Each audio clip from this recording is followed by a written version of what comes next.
नमस्कार, मैं मेघा हिंदुस्तानी स्वागत करती हूँ आपका माटी के लाल पर। बीपीएससी छात्रों के बीच प्रशांत किशोर को एक थप्पड़ पड़ता है, लेकिन प्रशांत किशोर को जो थप्पड़ पड़ता है वो वाकई प्रशांत किशोर को पड़ता है या केवल गोदी मीडिया के द्वारा पूरा का पूरा जो मुद्दा है उसे डाइल्यूट करने की तैयारी चल रही है। और कैसे एक पत्रकार के सवाल पर प्रशांत किशोर इतना भड़क उठे कि उन्हें पूछ लिया हु आर यू,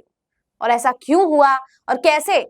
जो प्रशांत किशोर की वैनिटी वैन है उसका कनेक्शन अडानी से निकल कर आ रहा है। तमाम पहलुओं पर चर्चा करेंगे बीपीएससी से जुड़ा हुआ, तो वीडियो को अंत तक जरूर देखिए। सबसे पहले आपको बताते हैं कि पिछले कुछ दिनों से छात्र लगातार बीपीएससी को लेकर प्रदर्शन कर रहे हैं। दरअसल बीपीएससी में पहले नॉर्मलाइजेशन की प्रक्रिया को लेकर विवाद हुआ था और उसके बाद पेपर लीक को भी लेकर भी सवाल उठे थे, और पेपर लीक होने के बाद से बीपीएससी छात्र सड़कों पर है और मांग कर रहे हैं कि पेपर को रद्द कर दिया जाए। हालांकि इसको लेकर भारतीय जनता पार्टी की तरफ से भी कोई प्रतिक्रिया दर्ज नहीं की गई और न ही जेडीयू की तरफ से कुछ कहा गया। छात्रों की मुलाकात सीएम से हुई नहीं हुई और इसको लेकर भी खूब विवाद चढ़ा कि क्या नीतीश कुमार छात्रों से मिलेंगे। लेकिन इन सबके बीच सवाल जो कटघरे में है और जिस विषय पर चर्चा करने की जरूरत है वो ये है कि भारतीय जनता पार्टी के इशारे पर प्रशांत किशोर सड़कों पर उतरे या छात्रों का सहारा, छात्रों को साथ देने के लिए प्रशांत किशोर का कुछ और ही एजेंडा था। और अगर बीजेपी के इशारों पर प्रशांत किशोर सड़कों पर है तो भारतीय जनता पार्टी जेडीयू के साथ क्या व्यवहार करना चाहती है? क्या जेडीयू के साथ सौतेलाना व्यवहार भारतीय जनता पार्टी इसलिए करना चाहती है ताकि बिहार में नीतीश कुमार की छवि को धूमिल किया जा सके? तो दोस्तों, असलियत ये है कि पहले आपको पता होगा कि प्रशांत किशोर जब शुरुआत में भी सड़कों पर उतरे थे तब पुलिस ने डंडे जो है मारे थे और जो है लाठीचार्ज के दौरान सबसे पहले प्रशांत किशोर भग गए थे। और दूसरी मर्तबा है जब ये आए हैं, फिर से इन्होंने बोला है कि पूरा हम कैंप कर रहे हैं, ये कर रहे हैं, वो कर रहे हैं, और अब खबर निकल कर आई कि प्रशांत किशोर को जो है चाटा मारने का काम यहाँ पर पुलिस ने किया है। लेकिन ये चाटा जो है प्रशांत किशोर को नहीं पड़ा है बल्कि उनके एक साथी को पड़ा है। हालांकि किसी को भी ये चाटा पड़ा हो उतना ही दुखदायक है, लेकिन एक नैरेटिव सेट करने की बात है कि कैसे जो मीडिया चैनल्स में एंकर्स है वो तमाम एंकर्स लगे पड़े इस बात को दिखाने के लिए और झूठ फैला रहे हैं अपने सोशल मीडिया के माध्यम से, अपने मेन स्ट्रीम मीडिया के माध्यम से कि भारतीय जनता पार्टी या यूं कहूं कि प्रशांत किशोर, छोड़िए आप भारतीय जनता पार्टी वाला एजेंडा, ये दिखाया जा रहा है कि कैसे पुलिस जो है किसके इशारे पर चल रही है और पुलिस जो है कैसे छात्रों के मसीहा को मारने का काम यहाँ पर कर रही है। देखिए दोस्तों, सब जो भी किसी भी आंदोलन का हिस्सा बन रहे हैं, किसी भी तरीके से किसी भी मुद्दे पर अपनी प्रतिक्रिया देते हैं तो अपनी महत्वाकांक्षा की पूर्ति के लिए देते हैं। उनका निजी जो है कुछ भी जो निजी ही होता है, उनका कुछ ऐसा पब्लिक उसमें नहीं होता, इंटरेस्ट में नहीं होता है कि सही में छात्रों को लेकर वो प्रदर्शन कर रहे हैं। अब इसमें भी प्रशांत किशोर को एक जो है इमेज बिल्ड करने का प्रयास किया जा रहा है कि बिहार के अन्ना हजारे के रूप में प्रशांत किशोर को उजागर करने का काम, उनके इमेज को उजागर करने का काम किया जा रहा है, जो कि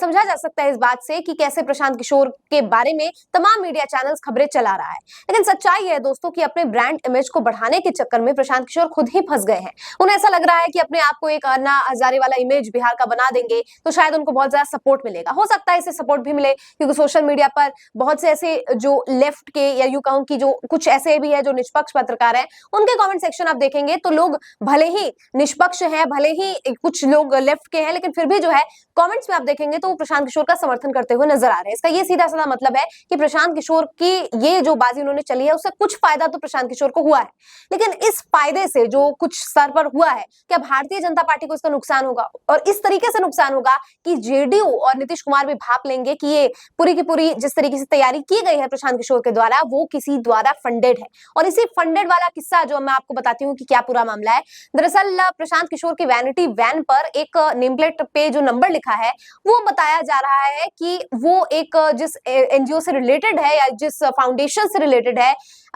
वो फाउंडेशन अडानी ग्रुप्स से लिंक्ड है और सीधे तौर पर लिंक्ड है। ऐसा नहीं कि कोई प्रॉक्सी है या कुछ थर्ड उसमें है, नहीं, सीधे तौर पर जो है वो अडानी ग्रुप से लिंक्ड है। तो सवाल खड़े उठने लग गए हैं कि क्या जो vanity van page name plate पे जो नंबर लिखा है वो जिस फाउंडेशन का है उसके कनेक्शन अडानी से है, तो क्या यहाँ पर ये पूरा का पूरा स्पॉन्सर किया गया अडानी के द्वारा? अडानी मतलब बीजेपी और बीजेपी मतलब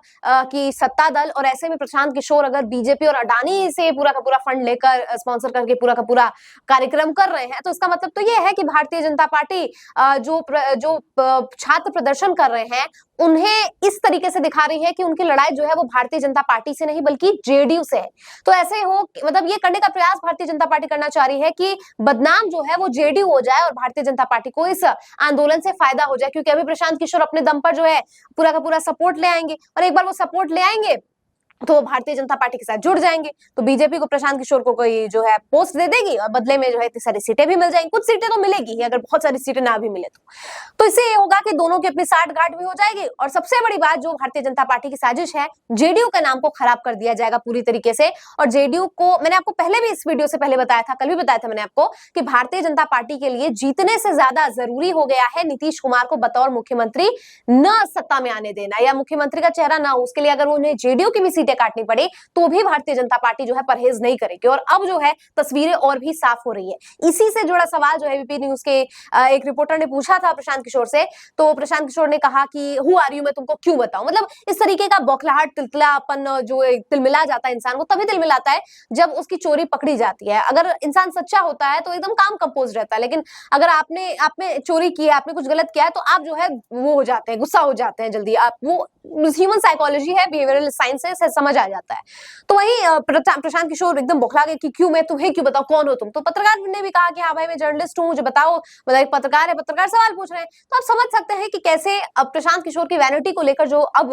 मीडिया पर क्योंकि मेन स्ट्रीम मीडिया तो ये चीजें नहीं दिखाएगा, फिर भी एबीपी न्यूज ने ये चीज करने की कोशिश की, जो अच्छी बात है, जिससे हो सकता है वो उतने लिंक ना पकड़ पाए हो कि वो क्या नैरेटिव बीजेपी सेट करना चाह रही है, या बाद में शायद उस चीज को डाइल्यूट करने की जो है निर्देश ऊपर से आ गए हो। खैर जो कुछ भी है, एक बात तो साफ हो गई है कि बिहार में नीतीश कुमार की इमेज को डाउन करने का काम आरजेडी तो कर नहीं रही है, लेकिन इससे ज्यादा काम जो है वो सत्ता दल यानी भारतीय जनता पार्टी कर रही है। आपको क्या लगता है बिहार में प्रशांत किशोर की एंट्री से भारतीय जनता पार्टी को कितना फायदा होगा और बीजेपी इस फायदे के बदले प्रशांत किशोर को क्या पद दे सकती है और नीतीश कुमार